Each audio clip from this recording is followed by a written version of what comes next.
A cold autumn breeze swept across the quiet lakeside village of Ashbrook as people gathered for the annual Lantern Festival, where families smiled for photographs while children chased glowing paper lights across the grass. Standing beside my husband, I watched the celebration with a forced smile, never imagining that before the night ended, a single sentence would change the direction of my entire life.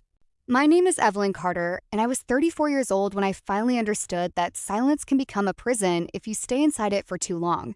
My husband, Nathan, was respected by almost everyone because he worked hard and cared deeply for our 4-year-old daughter, Sophie. But around his relatives, he always became someone I barely recognized. For years, I ignored countless remarks about my career as a graphic designer, my cooking, my clothes, and even the way I raised Sophie because I believed keeping the peace mattered more than defending myself. Whenever I told Nathan how those comments hurt me, he smiled politely and insisted that his family never meant any harm, asking me to be patient just a little longer. As the evening continued, Sophie's colorful drawings caught the attention of Nathan's older sister, Denise, who laughed and said children wasted too much time making pictures instead of learning useful skills. Several relatives laughed with her, and although the words were aimed at my daughter, everyone turned to watch my reaction instead of comforting the little girl whose smile had suddenly disappeared. I gently hugged Sophie and told her that imagination was a gift nobody should ever be ashamed of. But Nathan's mother stepped forward and declared that I was raising a child who would never survive in the real world because I encouraged dreams instead of discipline. I looked toward Nathan, hoping he would finally speak for us. Yet he quietly lowered his eyes. And in that painful silence, I realized the hardest battle of my life had only just begun. The uncomfortable silence lasted only a few seconds before more relatives gathered around us, each adding another opinion until the joyful festival felt less like a celebration and more like a courtroom where everyone had already decided I was guilty. Instead of asking what had actually happened, they repeated the same accusations, insisting I was too sensitive and that every disagreement somehow became my fault.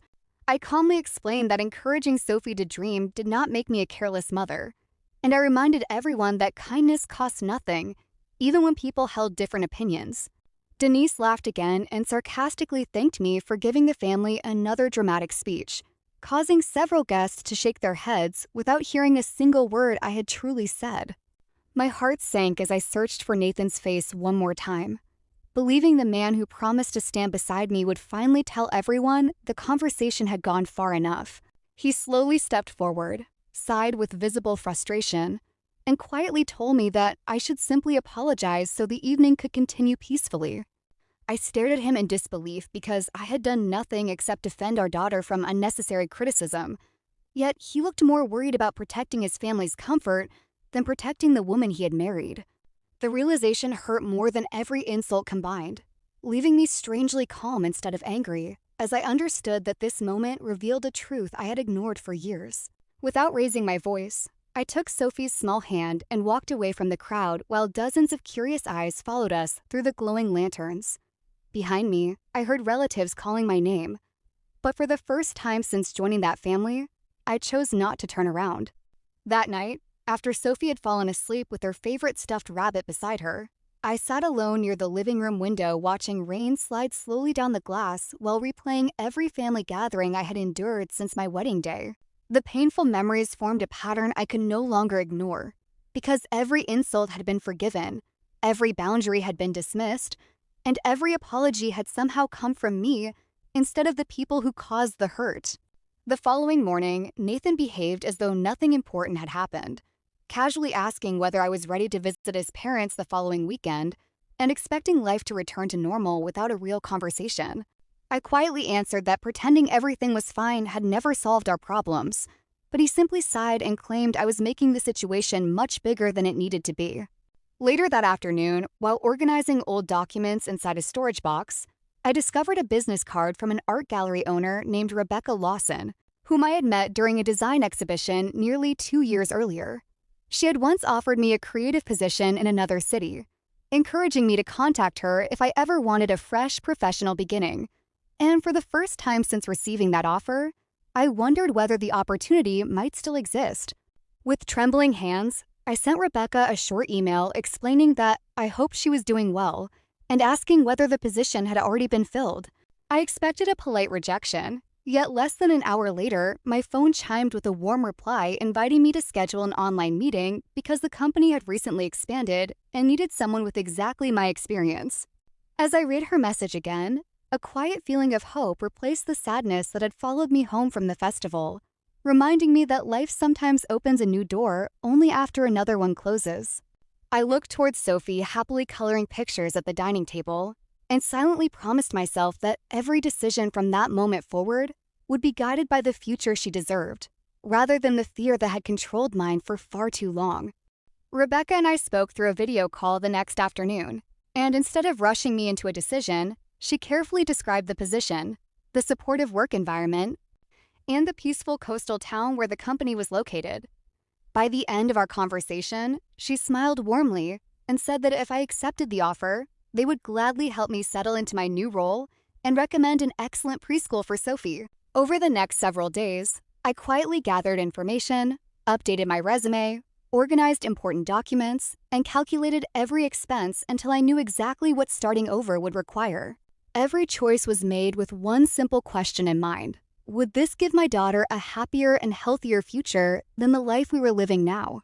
Meanwhile, Nathan continued acting as though the argument had already been forgotten, occasionally bringing home my favorite coffee or flowers without ever acknowledging the real reason I had been hurt. His parents sent cheerful messages inviting us to another family dinner, and Denise even joked in a text that everyone was ready to forgive my little emotional moment, proving they still believed I was the one who owed an apology. I stopped explaining myself because I had finally realized that people who refused to listen would never understand, no matter how carefully I chose my words. Instead, I focused my energy on building a future filled with respect, honesty, and peace, rather than endless arguments that always ended the same way. One quiet evening, Rebecca called with wonderful news and officially offered me the position, giving me 2 weeks to make my final decision before the company completed its hiring process. I looked at the contract on my screen, smiled through unexpected tears, and understood that the biggest decision of my life was no longer whether I should stay comfortable, but whether I was brave enough to choose a completely different future. I accepted the offer the following morning and immediately began preparing for the move, carefully arranging housing, transferring Sophie's school records, and completing every legal requirement without attracting unnecessary attention. Although the process was exhausting, each completed task made me feel lighter because I was finally building a life where my daughter would grow up surrounded by encouragement instead of constant criticism. A week later, Nathan came home carrying dinner from my favorite restaurant, smiling with complete confidence as though a familiar gesture could erase years of disappointment without a single honest conversation. He sat across from me and quietly said that enough time had passed, insisting we should forget the misunderstanding because his family was already willing to move on. I calmly asked whether anyone planned to apologize to Sophie for making her feel embarrassed during the festival, and the smile slowly disappeared from his face as he struggled to answer a question he had never expected to hear. After several long seconds, he admitted that everyone had only been joking and suggested I stop holding on to the past, proving he still failed to understand the real problem. The next morning, after Nathan left for work, I picked up our packed suitcases, held Sophie's hand, and locked the front door one final time before driving toward the train station beneath a quiet sunrise. I left a handwritten letter on the dining table, explaining that I was not leaving because of one argument, but because I refused to let our daughter believe love meant accepting disrespect in silence. Halfway through our journey, my phone rang again and again until I finally answered, hearing Nathan's frightened voice asking whether I was truly walking away from everything we had built together. Looking out the train window at the endless countryside rushing past, I quietly replied that I was not walking away from my family, but walking toward the peaceful future our daughter had deserved all along.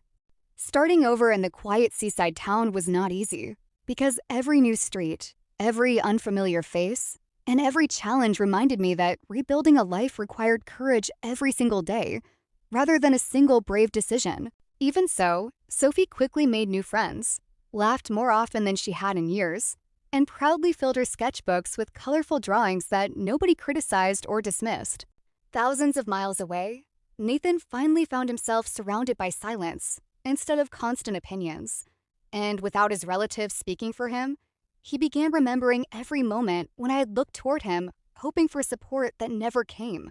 For the first time, he admitted to himself that protecting peace should never have meant sacrificing the feelings of his wife and daughter simply to avoid uncomfortable conversations. Several months later, Nathan asked if we could meet, not to convince me to return immediately, but to sincerely apologize for the years he had ignored my pain while expecting endless patience in return. His apology carried no excuses, no blame, and no pressure, only genuine regret and a promise that if our family ever had another chance, respect would come before pleasing anyone else. Healing took time because trust cannot be rebuilt with beautiful words alone. Yet steady action slowly proved that real change was possible when someone accepted responsibility instead of denying it. Nathan also established clear boundaries with his relatives, making it known that neither I nor Sophie would ever again become the target of careless jokes or public criticism. Looking back, I realized the greatest gift I ever gave myself was the courage to choose dignity over fear when life demanded an impossible decision. Please subscribe to our channel and share this video with your friends and family. We create entertaining and inspiring stories for our viewers, and your support helps us continue making great content for you.